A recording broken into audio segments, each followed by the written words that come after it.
manos que cuidan con saber y corazón. De la tierra andaluza brota esta canción. Sanadores del alma, doctores de la piel.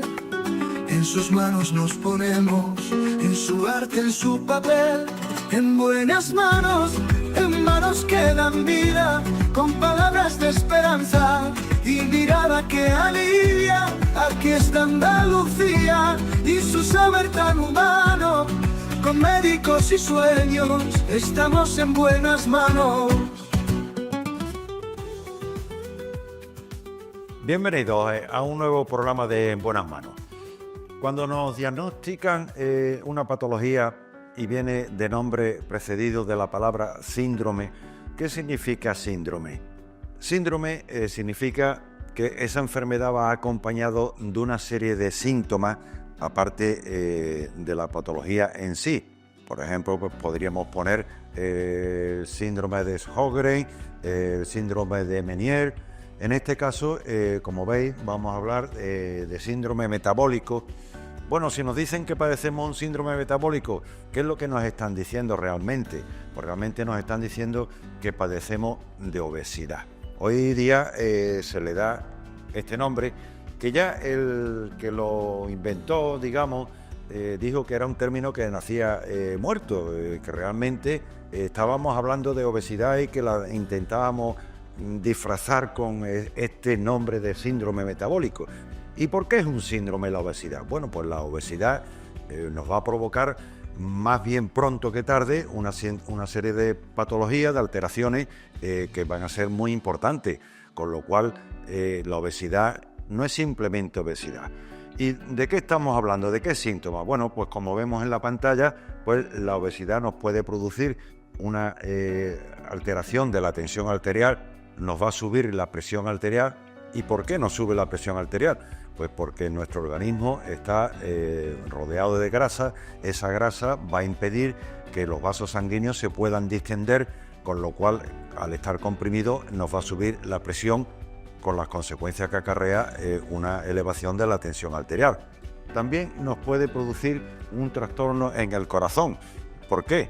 Bueno, pues la sangre, si realmente, digamos, como decía un catedrático, está muy apretada dentro de las arterias, ese corazón va a tenerse que ejercitar con mucha más fuerza para que pueda meter sangre en el torrente circulatorio. Al final lo que estamos provocando es lo que llamamos una hipertrofia ventricular, puesto que es el ventrículo el que está ejercitando para meter más sangre. Otra de las patologías que nos puede producir es un aumento de colesterol y de triglicéridos. ¿Qué ocurre? Pues que si se nos sube el colesterol o los triglicéridos, pues se nos puede adherir a las paredes internas de los vasos sanguíneos, lo que llamamos placas de ateroma, son placas de grasa que nos van a ir obstruyendo digamos la vía, digamos la luz interna de los vasos sanguíneos. Y por último, y no menos importante, sino bastante más importante, nos va a producir una diabetes, con las consecuencias que puede provocar una diabetes. Ya sería otra enfermedad, una diabetes que en este caso sería la que llamamos tipo 2, que anteriormente, hace tiempo, se llamaba diabetes del adulto, porque solamente se daban al adulto. Hoy día hay tantos niños obesos que efectivamente ya no se le puede llamar diabetes del adulto, ya le llamamos diabetes tipo 2, diferenciándose de la diabetes tipo 1, porque la 1 es cuando el páncreas fracasa y no puede producir la suficiente insulina para quemar esos azúcares que estamos ingiriendo. La diabetes tipo 2 es consecuencia precisamente de que el páncreas no puede producir tanta insulina como realmente necesitaría el cuerpo. Con lo cual hay que tomar muy en serio, no podemos decir que bueno, yo tengo simplemente obesidad. No, tiene usted una patología seria acompañada de muchos síntomas. ¿Qué hacer? Pues lógicamente una buena alimentación. Como digo siempre, pon tu inteligencia al servicio de la alimentación. Y hablando de alimentación, bueno, pues también tenemos que tener una buena dentadura para hacer una buena alimentación. Y de ese tema hablaremos hoy, de odontología.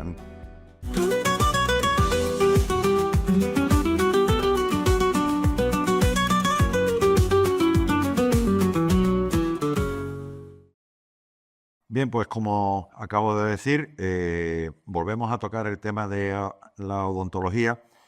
Hoy tenemos como invitado al doctor Fernando Paul, que es licenciado en odontología por la Universidad Alfonso X el Sabio y que es compañero de otro invitado que tuvimos hace poco, don Ramón Gonechea, es decir, trabaja en la clínica Gonechea.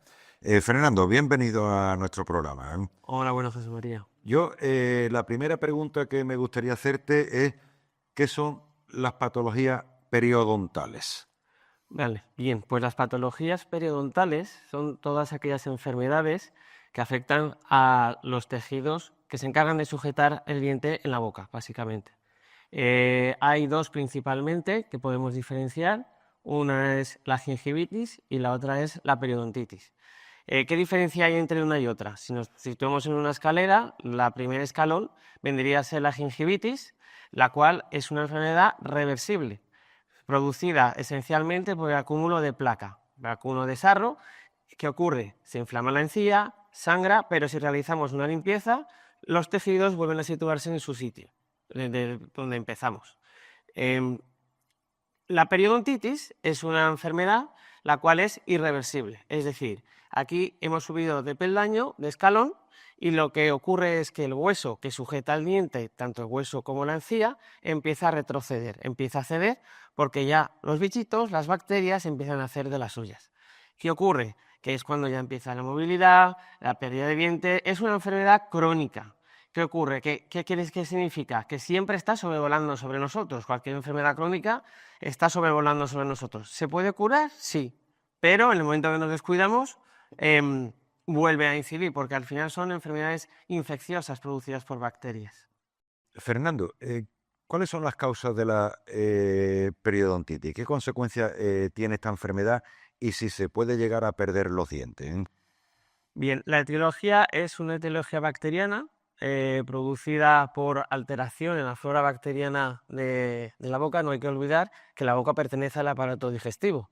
Igual que escuchamos en los anuncios de yogures, flora intestinal, que hay que tenerla controlada, bueno, pues existe un equilibrio en la boca de esas bacterias. Cuando ese equilibrio se rompe, debido a mala higiene, tabaco, por genética, etcétera, pH de la saliva, podemos empezar a pensar en que vamos a padecer periodontitis. ¿Podemos perder los dientes? Sí. Si esa enfermedad avanza, si no le damos tratamiento, si seguimos perdiendo los tejidos óseos o blandos, como es la encía, los dientes empiezan a tener movilidad y si no se trata, podemos tener un problema de pérdida de dientes. Incluso hay veces que el paciente, cuando llega a la clínica, ya la enfermedad está tan avanzada que no hay solución y hay que extraer. Claro, y una de las cosas para prevenirla sería, lógicamente, la higiene dental. Eh, ¿Cuándo hay que cepillarse los dientes? ¿3 veces al día, por la noche, por la mañana? Porque, lógicamente, hay que acostumbrar a los pequeños que cojan efectivamente esa costumbre del lavado de dientes. ¿Cada cuánto tiempo aconseja que se haga? Bien. ¿Cómo funciona el arranque de esta enfermedad? Los dientes están en un medio húmedo que está rodeado de saliva, y en el momento en que nosotros ya comemos algo, sobre todo dulces, pero bueno, en general, cuando el momento que ya dejamos de comer, los restos alimenticios ya empiezan a convertirse en bacterias, y esas bacterias se van uniendo unas a otras sobre la superficie del diente, y en ese momento ya empezamos a tener problemas. Hay personas muy susceptibles que, si no se lavan los dientes, a lo mejor en un día ya tienen la inflamación bastante pronunciada. Hay personas que tienen otro tipo de resistencia y, aunque no se cepillen los dientes, pues a lo mejor el problema le va a salir más a posteriori. ¿Cuándo recomiendo yo cepillarse los dientes? Pues yo recomiendo después de cada comida, ¿vale? Ahora se está viendo de que se está oyendo que si hay que esperar a un tiempo para cepillarse los dientes. Bueno, yo, mi opinión, que es lo que siempre me han enseñado, es que la placa empieza a actuar nada más terminamos de comer, y lo que tenemos que hacer es cepillarnos los dientes después de cada comida. ¿Qué se aconseja debido a nuestra rutina diaria? Cuando llega el dentista, es que voy al trabajo y ya no me puedo cepillar los dientes, es que no me da tiempo. Bueno, pues intenta los cepillar 2 veces al día, que sería en tu casa, porque estás viajando, estás en el trabajo, y esa es la realidad. Dedícale tiempo 2 veces al día. ¿Que puedes 3? Fenomenal. Siempre después de cada comida, sí. Es decir, que los restos de comida que se van a incrustar, digamos, entre los dientes son los que nos van a poder producir esa placa bacteriana, ¿no? Claro, claro. Primero esos restos se van transformando y se va convirtiendo en placa bacteriana. La placa bacteriana es la típica placa, cuando nosotros usamos la seda dental, que nos sale entre los dientes como una masa blanca, ¿vale? Si eso se llega a calcificar es cuando se convierte en sarro, ¿vale? Y entonces todo eso son bacterias. Cuando el cuerpo no es capaz de defenderse contra ese ataque de unas bacterias, de ese desequilibrio que se ha producido en boca, es cuando ya empieza la enfermedad, y ya hay muchas veces que no pasamos por ese primer escalón de gingivitis, sino directamente llegamos a la periodontitis, a la piorrea, y es cuando ya empiezan a afectarse los tejidos. Escuchamos muchas veces a las mujeres que nos dicen, pues perdí varios dientes por culpa del embarazo. ¿Es verdad que el embarazo puede afectar a todo el tema odontológico, ¿eh? Sí, porque hay que tener en cuenta que las mujeres embarazadas sufren un cambio hormonal brutal. Hay una guerra hormonal en el momento, ya no solo del embarazo, sino también en el momento de la menstruación. Muchas mujeres muestran sangrado una vez al mes, que justo coincide con la menstruación. Las mujeres embarazadas empiezan a producir una carga hormonal muy grande, muy alta, la cual puede desestabilizar la estructura de los tejidos a modo de inflamación, sangrado. Es necesario que vayan a hacerse un control una vez cada trimestre del embarazo, no hay que olvidarlo, y también pueden mostrar otro tipo de patologías, como pueden ser, aparte de la periodontitis, pequeñas verruguitas en la papila, ¿vale? Que son totalmente reversibles, que en el momento en el que la madre dé a luz van a desaparecer.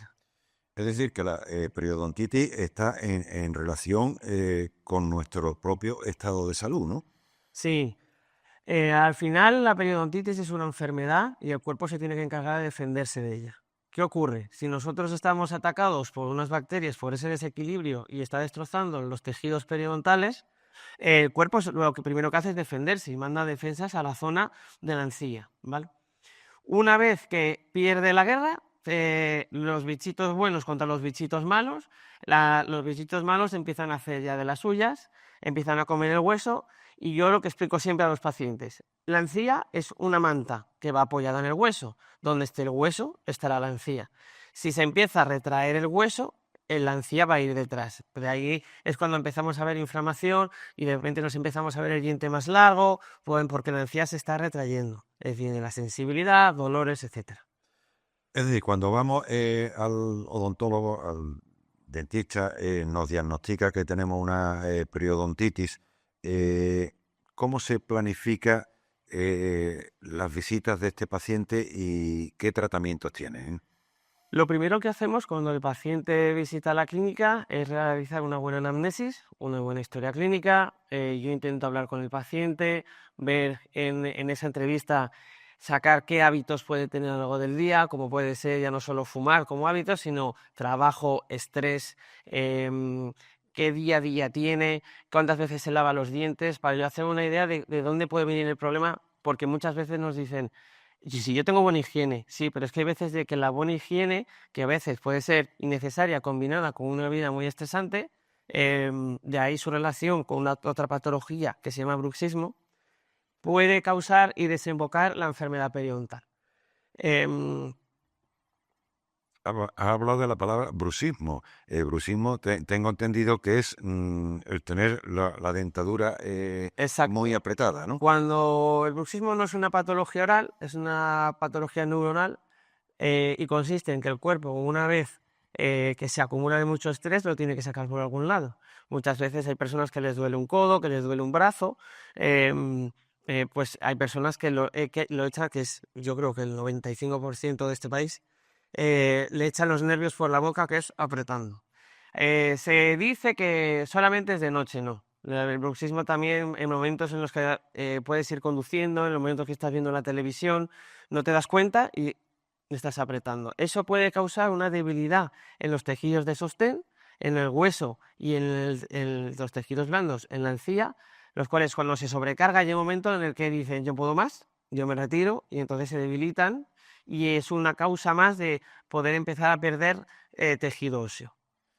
¿Disponemos de antibióticos concretos para ayudar al tratamiento de la periodontitis?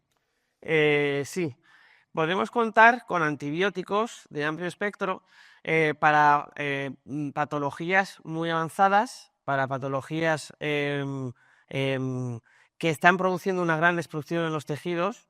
Hay un tipo de patología periodontal que va muy rápido, antiguamente conocida como periodontitis agresiva. Entonces, nos hacemos uso de estos antibióticos cuando queremos combatir situaciones graves. ¿Es necesario para cada vez que vayamos a hacer un tratamiento para salvar los dientes, para intentar sanar esa enfermedad? ¿Tomar antibiótico? No, no es necesario. Muchas veces simplemente con tratamiento mecánico de los curetajes podemos devolverle la salud a los tejidos. ¿Qué síntomas concretamente tiene que notar el paciente para saber que debe de tomar un antibiótico? Porque muchas veces nos automedicamos, me duele una muela, me duele un diente, seguramente tengo una infección, bueno, pues me pido un antibiótico. Bueno, hoy día no, a Dios gracias, no se puede pedir. Hoy día hay que pasar por el médico que te tiene que hacer una receta. Pero, ¿qué debe saber el paciente para tener conocimiento de que si hay que tomar antibióticos o no? Para llegar a ese punto, lo que primero que tiene que hacer el paciente es una visita a su dentista y que el profesional valore esa decisión si hay que tomar o no. Va a depender de la gravedad, va a depender. ¿Cómo lo va a notar el paciente? Bueno, cuando el paciente empieza a notar muchísimo dolor, que muchas veces los pacientes acuden al dentista cuando ya hay dolor. Probablemente en esos casos sí que haya que mandar antibiótico. ¿Qué otros tipos de uso podemos hacer? Tenemos los enjuagues bucales. A día de hoy, cuando me preguntan ¿cuál uso? Es cierto que hay algunos que son más específicos para unas situaciones u otras. Pero a día de hoy todos son buenos. Es como, ¿con qué jabón me ducho? Bueno, pues todos son buenos. Habrá algún indicado, pues si tienes una dermatitis, esto es igual. En el momento que tienes una patología avanzada, vas a recetar algo más específico. Cuando ya esa patología la hemos podido sanar, ya pasamos a otro para poder realizar un mantenimiento de los tejidos. Y ha nombrado los locutorios. También son interesantes Perdón, utilizarlos, colutorios. los colutorios, perdón. También son interesantes utilizarlos a diario o simplemente cuando tenemos alguna patología. A ver, todo en exceso es malo, ¿de acuerdo? Entonces, mm, hay pacientes que a lo mejor simplemente, yo antes he comentado que hay que cepillarse los dientes después de cada comida. Bien, una buena comida en la que no hay que pasarse, es decir, un cepillado en exceso puede producir desgaste de los dientes. Un uso excesivo de enjuagues de limpieza puede causar alteración en esa flora bacteriana y dar la cara en otras formas que no sea una periodontitis, ya sea una irritación de la encía, un afta, una llaga. Entonces, lo que tenemos que hacer es un uso adecuado, utilizarlo una vez al día. Yo lo recomiendo dependiendo de las situaciones, 2 veces al día o una vez por la noche, que es cuando más tiempo tenemos para podernos cepillar y dedicarle esas técnicas que el profesional tiene que explicar al paciente, porque es lo que digo yo, cada boca es un mundo. Entonces, cuando el paciente acude a la clínica, se le hace el estudio, se le hace el tratamiento, yo ahí veo qué es lo que me has indicado, la técnica de cepillado más indicada para cada paciente. Entonces, por la noche, que es cuando puede tomarse más tiempo o se debería de sacar un poco de más tiempo, es cuando recomiendo el enjuague. O sea que estamos en un locutorio, no en un solitorio. Y Fernando, ¿cómo es la recuperación tras haber recibido el tratamiento pertinente? Vale, después de, como me has preguntado antes, los pasos a seguir, una vez hecha la anamnesis, nosotros valoramos realizar unas radiografías pequeñas, periapicales. También nos podemos usar uso de radiografías en 3 dimensiones. Realizamos un estudio de las encías para valorar cómo están las encías. Tomamos una serie de mediciones en las encías para poderle poner un nombre y apellidos a la situación en la que tenemos, para que cuando hemos realizado el tratamiento, pasado 1 mes y medio, volvemos a reevaluar la situación y en ese momento, si el paciente se ha dado de alta, ¿qué puede sentir durante, a partir de ese momento o durante el tiempo que ha sido desde el curetaje hasta la reevaluación? Bueno, pues puede tener sensibilidad. Hay que tener en cuenta que la encía al final es un tejido que, como cualquiera, si se inflama se hace más grande. Si se desinflama va retrocediendo, se encoge. ¿Qué ocurre? Que al encogerse puede exponer parte de la segunda capa del diente, que es de la que compone la raíz, que se llama dentina. La dentina al final está formada por unos tubitos que cuando se exponen al exterior, en el momento que choca contra, recibe un estímulo, es cuando tiene dolor. De ahí el paciente muchas veces te puede decir, si lo sé no me lo hubiera hecho, se me ha retrocedido las encías y encima tengo sensibilidad. Esa sensibilidad ya hay suficientes métodos para combatirla. ¿Qué más puede notar? Los pacientes que acuden a la clínica y que muchos, la mayoría, que padecen una periodontitis grave son fumadores, en el momento que se deja de fumar, el humo al final es un vasoconstrictor, cierra los vasos. En el momento en el que uno deja de fumar, los vasos se abren y va a notar que va a empezar a sangrar. ¿Qué errores cometemos en la mayoría de los casos? Que en cuanto vemos sangre pensamos, no me voy a cepillar por aquí. No, al contrario, si tú sangra es porque se está limpiando. Hoy sangrará, mañana sangrará menos, pero no por eso tenemos que dejar o no utilizar la técnica adecuada para la limpieza. Has nombrado la palabra anamnesis. Yo soy muy partidario, o yo y todos los compañeros médicos desde el principio en la carrera nos lo dicen, que la anamnesis, el estudio de la patología que nos trae este paciente, la anamnesis es la serie de preguntas que le hacemos a los pacientes desde cuándo lo tiene, qué síntomas tiene, qué actividades o qué has hecho con respecto a esa patología para intentar curarlo y demás. Es decir, todo un estudio para tener conocimiento. También en odontología la anamnesis también es muy importante, ¿no? Claro, porque al final la toma de decisiones para un tratamiento siempre suele estar basada en el estado de salud de los pacientes. Es decir, cuando el paciente viene, te tiene que informar sobre qué medicación está tomando, qué patología padece, qué enfermedades sistémicas encontramos en los pacientes. ¿Por qué? Porque según qué medicación puedan estar tomando, podemos mandar unos u otros no, podemos realizar unas técnicas quirúrgicas o no, con lo cual saber siempre es básico saber qué tenemos delante de nosotros y cuanto más información, mejor será el tratamiento descrito e indicado para esa persona. Efectivamente, o sea que no hay que poner el tratamiento sintomatológico por los síntomas que me trae este paciente, yo le pongo esto, sino simplemente hago hincapié en que la anamnesis es muy interesante, ¿eh? Y en el caso de que hayamos tenido con una periodontitis una pérdida de hueso, ¿se puede recuperar ese hueso perdido, esa parte de hueso perdido, ¿no? Cuando la patología ha llegado al punto en el que el hueso que abraza el diente se ha ido reabsorbiendo, se ha ido desapareciendo, ese hueso no se puede recuperar. Siempre se avisa al paciente de cuando terminamos el tratamiento, durante unos días vas a empezar a poderte ver el diente un poquito más largo. ¿Por qué? Porque el hueso se queda allí y no se recupera y encima la encía se va desinflamando. ¿Dónde va la encía? A apoyarse, como he dicho antes, la encía es una manta. Cuando está inflamado, se despega del hueso. Cuando se desinflama, vuelve a apoyarse en él. Con lo cual, el hueso no se recupera. Otra cosa es que la patología, que la enfermedad puede afectar, la enfermedad puede afectar de manera generalizada o de manera localizada. Si es de forma generalizada, en las radiografías, las secuencias de radiografías control, vamos viendo cómo de forma homogénea el hueso va desapareciendo, se va reabsorbiendo.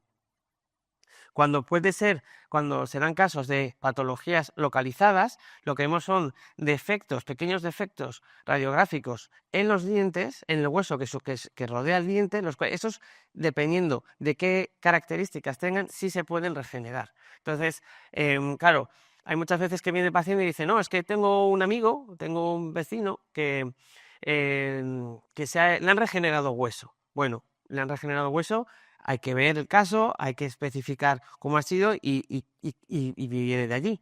Pero ante la pregunta, el hueso que hemos perdido ya no se recupera.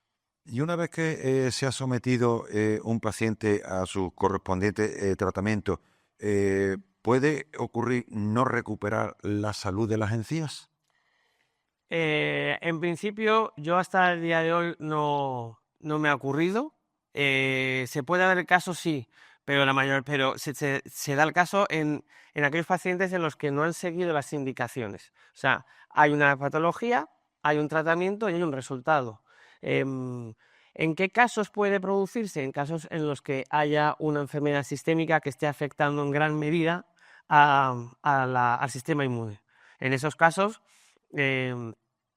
como puede ser pacientes que hayan sufrido una enfermedad estén sufriendo una enfermedad como el SIDA en estadios muy avanzados, pues o hablamos de SIDA, hablamos de cáncer, en estados muy avanzados la encía no hay manera de recuperarla, porque al final los tratamientos que están recibiendo son muy duros, son muy fuertes y al final tus defensas no dejan recuperarse.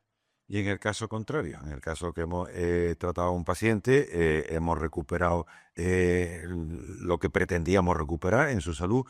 A continuación, ¿qué debe de hacer el paciente? Una vez que nosotros ya hemos dado de alta al paciente, viene la verdadera clave del éxito del tratamiento, que es venir a sus revisiones.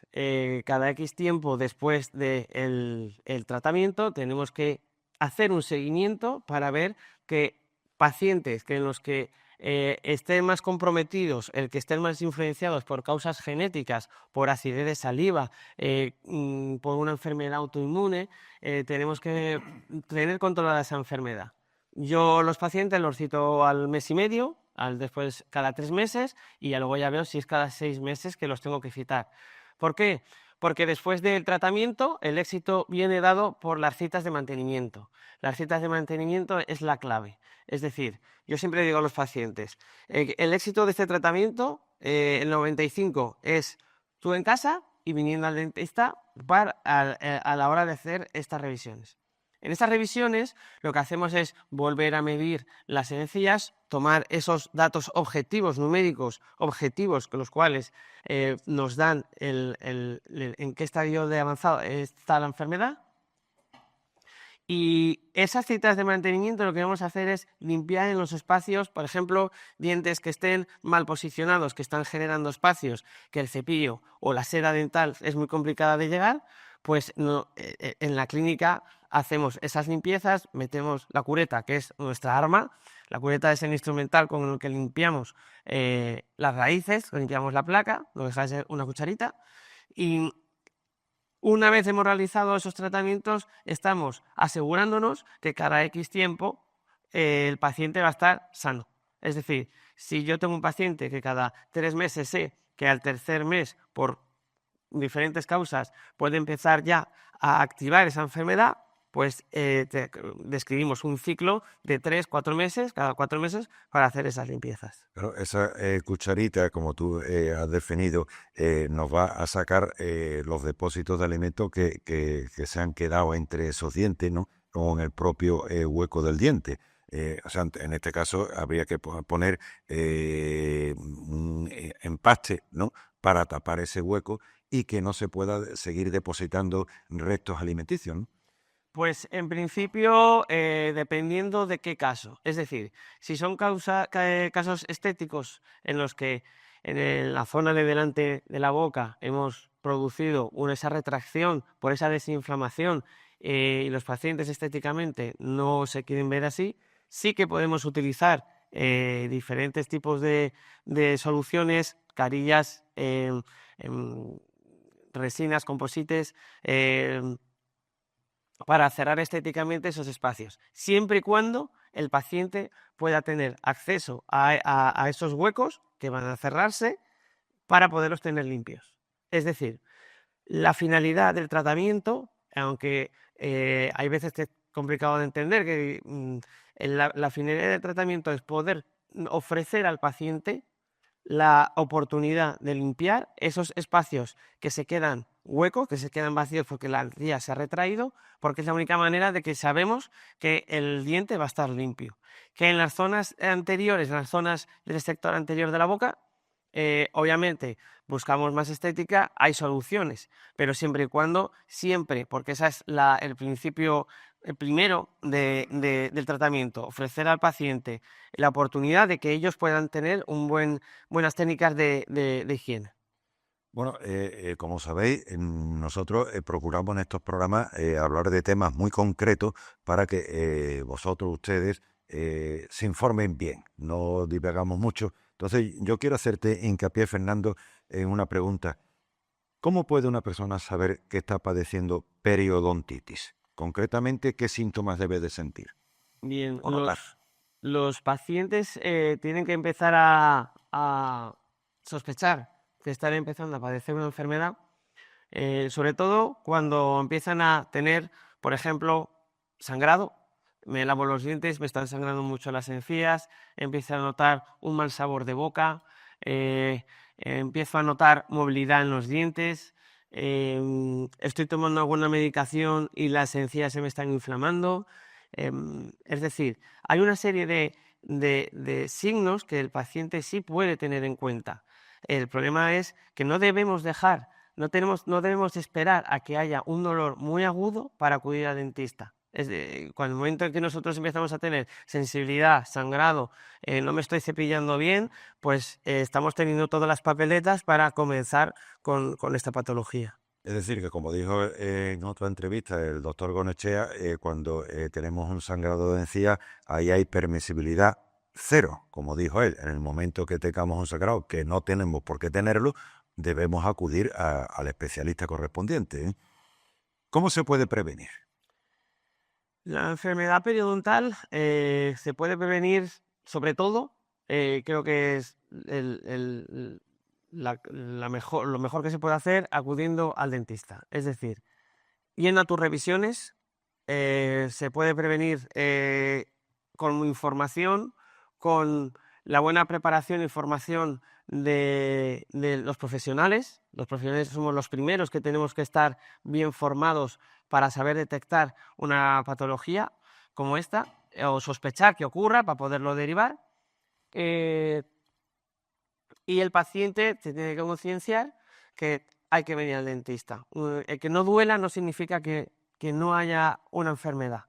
Con lo cual, tiene que venir, formar parte de campañas de salud en la que podamos ofrecer técnicas de cepillado, técnicas de higiene, el uso de seda. Cuanta más información tenga el paciente, más cuidados va a tener y más la puede prevenir. Tenemos que tener una vida saludable. Sabemos que el tabaco, aparte de todo lo mal que puede hacer, una de sus virtudes es fastidiar los tejidos de las encías, pues los debilita. Yo tenía un profesor que siempre me decía, mira, mientras una persona fume es imposible tener controlada esta enfermedad, y es así. Una persona que esté fumando 10 cigarros, 5 cigarros, no se trata del número de cigarros, porque muchas veces me preguntan, si yo solo me fumo 2 cigarros, claro, hay personas que tienen la boca sana fumándose 20 y hay personas que tienen la boca mala fumándose 2. Al final se trata de la susceptibilidad oral de cada paciente.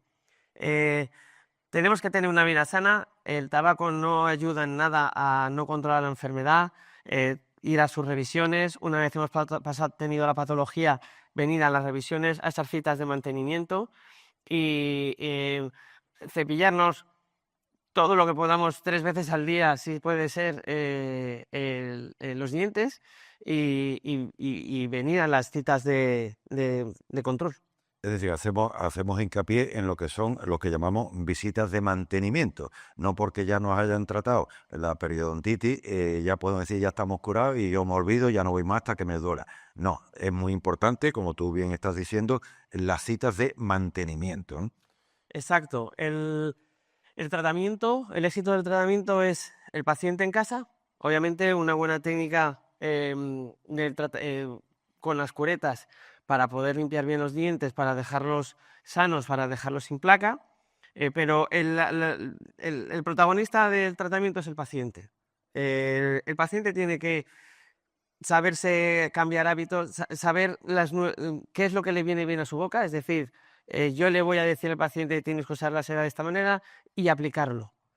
No vale de nada que te hagamos unos curetajes y el paciente llegue a casa y las cosas no cambien. Con lo cual, el paciente tiene que cepillarse bien, tiene que venir a sus controles y citas de mantenimiento. Las citas de mantenimiento, como ya he dicho, son aquellas citas que por cada paciente van a ser diferentes, pero lo que hacemos es tener controlado y saber cada cuánto tiempo la boca puede flaquear para siempre tenerla limpia. Muchas veces tenemos que hacer esa ayuda al paciente, no solamente el paciente va a cepillarse en casa, ya he comentado, hay veces que tenemos un diente que está mal posicionado y es que allí no va a limpiarse bien. Bueno, pues cada 3 mesecitos, cada 4, cada 5, tú vienes y hacemos la limpieza. Personas que tienen un pH muy ácido en la saliva van a tender a acumular más placa que otra persona que no. Con lo cual, lo que tenemos que hacer es tener a esa persona más controlada y cada X tiempo hacer la limpieza. Fernando, ¿y esta patología, esta alteración periodontal, se puede dar también en los implantes? Sí, por los estudios, la literatura nos dice que la gran mayoría de bacterias que produce la periodontitis produce una patología llamada periimplantitis. Es decir, ante la pregunta ¿existe esta enfermedad de implantes? Sí. ¿Por qué? Porque lo que en los dientes se llama piorrea, en los implantes se llama periimplantitis. Y esta enfermedad al final son las mismas bacterias. A la bacteria, yo lo digo siempre a los pacientes, a la bacteria le da igual que haya un implante, un diente, mientras allí haya hueso para comer, van a ir, van a atacar. Puede ser se puede dar de manera rápida, de manera lenta, pero si no cambiamos los hábitos, porque es muchas veces otro error. Bueno, me he quitado todos los dientes, tenía periodontitis, me los han quitado todos y me ponen implantes. Ya no me tengo que cepillar, no, al contrario. Si tú no te cepillas, si no tienes unos buenos técnicas de control de higiene, esos bichitos van a volver a hacer de las mismas.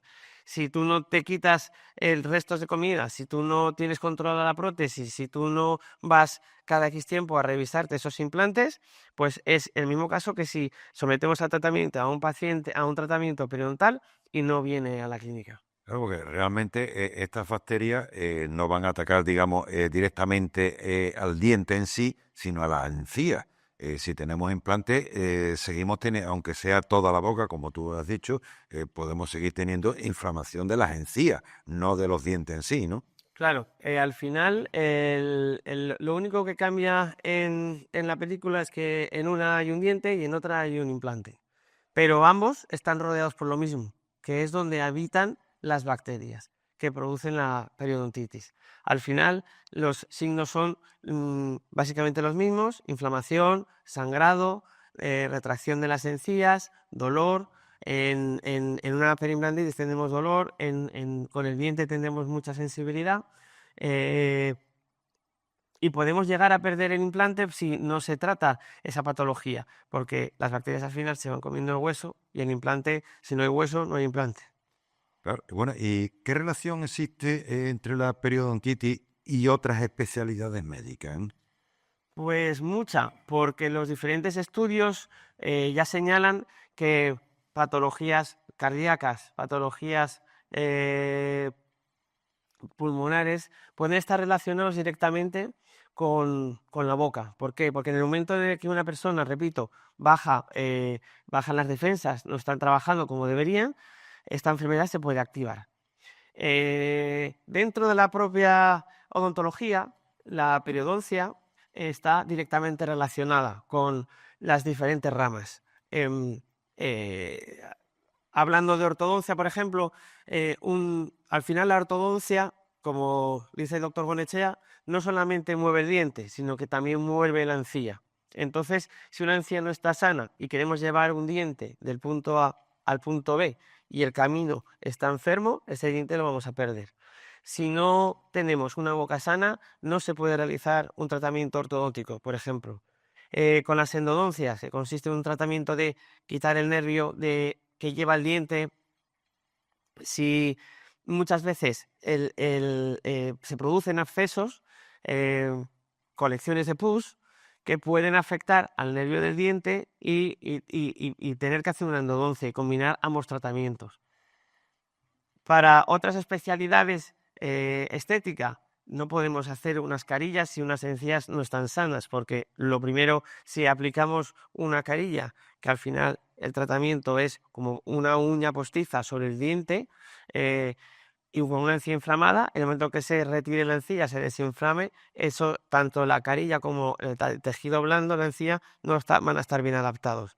Entonces, también tenemos que tener en cuenta la periodoncia para los tratamientos estéticos. ¿Cómo podemos conseguir una buena concienciación entre los profesionales y los pacientes sobre este tema?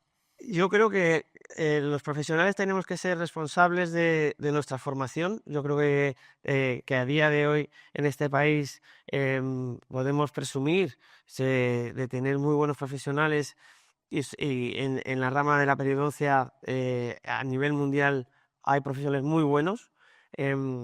Tenemos que preocuparnos por saber formarnos, por tener unas nociones básicas de periodoncia, perdón, para poder detectar unos signos que nos indiquen o nos hagan sospechar que ha comenzado este proceso y que lo tenemos que llevar a un especialista. Con lo cual, la formación de los profesionales es básica. Por otro lado, la responsabilidad de los pacientes. Deben de hacerse la idea de que no está todo solucionado con que me eche un tratamiento y ya vengo el año que viene. No, porque durante este año, si tú no has tenido un control y una revisión, yo no te puedo hacer un seguimiento y no puedo saber cuándo tu cuerpo puede estar fallando esas defensas para curar ese ataque de las bacterias, para evitar de que se reabsorban los tejidos. Entonces, la responsabilidad del paciente es en casa, con unas buenas técnicas de higiene y acudiendo a su dentista. Ramón decía el otro día en otra entrevista que bueno, que hoy día hay muchas clínicas donde se preocupan muchísimo más de hacer un buen presupuesto económico que el estudio exhaustivo del paciente. Es decir, la odontología tiene fama de que es algo realmente caro. Entonces, yo te hago una pregunta un poco comprometida. ¿Es caro ir una vez al año a la clínica odontológica para hacernos una revisión, aunque no tengamos ningún síntoma, para prevenirlos? Yo creo que para prevenir la enfermedad, para ya no solamente pensando en dientes, sino la salud en general, todo lo que sea salud, venir una vez al año o 2 veces al año al dentista, hacerte una radiografía, nos puede hacer ahorrar a futuro diferentes soluciones como someterse a tratamientos de implantes, someterse a tratamientos de endodoncia, todo lo que sea prevenir va a ser al mismo tiempo ahorrar. O sea, y en esas revisiones, si se encuentra alguna patología, perdón, que no sea importante, corrígetela para que esto no vaya a más, ¿no? Ya el paciente decide si quiere hacérselo o no. Pero es interesante efectivamente que esos pacientes, todos nosotros vayamos como mínimo una vez al año, ¿no? Simplemente para que nos miren cómo tenemos la dentadura, por si va a surgir alguna cosa o podemos quedarnos tranquilos, ¿no? pero no me has contestado la pregunta. ¿Es caro el acudir simplemente a una revisión que no necesite tratamiento? Yo creo que no. Te hago la pregunta porque me la van a hacer. Sí, José María, tú el otro día comentaste en el programa de que efectivamente tenemos que ir una vez al año a revisarlo. No, es que eso hay que pagarlo. Vamos a ver, a día de hoy las citas de revisión, las clínicas, al menos donde yo trabajo, no se cobran. Tú vienes a una cita de revisión, tú vienes a una cita en la que se te va a hacer una radiografía, en la que vamos a tener una media hora para ti, de verte lo que tienes, y esas citas no se van a cobrar. Esa cita, perdón, No se van a cobrar. Claro, esas citas son para verte y exponerte los problemas que tienes en boca, tener una serie de pruebas diagnósticas para poderte dar un tratamiento en caso que sea necesario e informar de lo que te está sucediendo. Entonces, para nada, o sea, ese día ir al dentista no pierdes nada, al contrario, puedes ganar mucho. Dato muy importante, señores, tomen nota. Ir una vez al año a un odontólogo, a un periodontista o a cualquier especialidad de la odontología, si no tienes patología ninguna, si no te van a tratar nada porque no se ha presentado nada, no te van a cobrar. Acudamos una vez al año, porque eso es también cuidar la salud, ya no general, sino también la de nuestra boca. Por último, Fernando, ¿qué consejos daría a nuestros televidentes para prevenir esta enfermedad? ¿Qué consejos concretos darías? Bien, pues como ya he dicho, hacer caso a su profesional, al dentista, acudir a la revisión, mantener una vida saludable, mantener una dieta saludable, evitar el tabaco en la medida que se pueda, y tener una muy buena higiene en la que ya un profesional está detrás, un profesional ya le ha recomendado qué tipo de pasta dental necesita, qué tipo de enjuague necesita, qué tipo de técnica, si le viene mejor usar un cepillo interdental, le viene mejor utilizar una pistolita de agua a presión. En fin, al final cada boca, como ya he dicho, de cada paciente es un mundo, y venir a esas citas, como has dicho, de revisiones una vez al año o 2 veces al año, que son media hora del tiempo de cada uno, y que al final lo que vamos a conseguir es invertir en salud. Bien, pues esperemos que haya quedado claro el tema, que era nuestra intención. Tan solo nos queda, pues bueno, darle las gracias al doctor Pau por haber acudido a esta invitación del programa, y nos vemos en el próximo programa. Y sueños, estamos en buenas manos. En la tierra andaluza el saber es humano, y al cuidado de todos estamos en buenas manos.